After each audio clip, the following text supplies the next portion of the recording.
Guys, আসসালামু আলাইকুম। Welcome to my mini blog. তাড়াতাড়ি করে আমি বুট ভাজি তৈরি করে নিচ্ছি। চেষ্টা করেছি আজকে যে মোমোটাকে একটু ইন্টারেস্টিং বানানোর। যেমন আজকে আমি তৈরি করেছি মোমো স্যুপ। আপনার বাসায় ট্রাই করবেন, অনেক টেস্টি, সবার পছন্দ লেগেছে। তো দেখেন, এখন আমি তৈরি করে নিচ্ছি আলুর চপ। এখন আমাদের মোমো স্যুপ তৈরি হয়ে গিয়েছে। আলুর চপটাকে আমি ফ্রিজে রেখে দিচ্ছি ঠান্ডা হওয়ার জন্য। সকালবেলা আমি ফ্রাই করে নেব। আর এখন আমি তৈরি করে নিচ্ছি মিল্কশেক। এখন সকাল দুপুরবেলা হয়ে গিয়েছে। এখন আমি তাতে করে সবার জন্য ইফতারি তৈরি করে নিচ্ছি। ভেজে নিচ্ছি আলুর চপ, বেগুনি।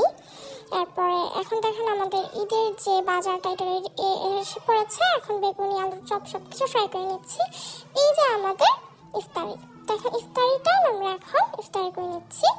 তো আজকে আমি মিল্কশেকও আবার সবার জন্য এনেছি। আজকে শরবত আমরা কেউ খেয়েছি না, আজকে আমি মিল্কশেক তৈরি করেছিলাম। ভিডিও ভালো লাগে থাকলে লাইক করে দেবেন। টাটা, আসসালামু আলাইকুম।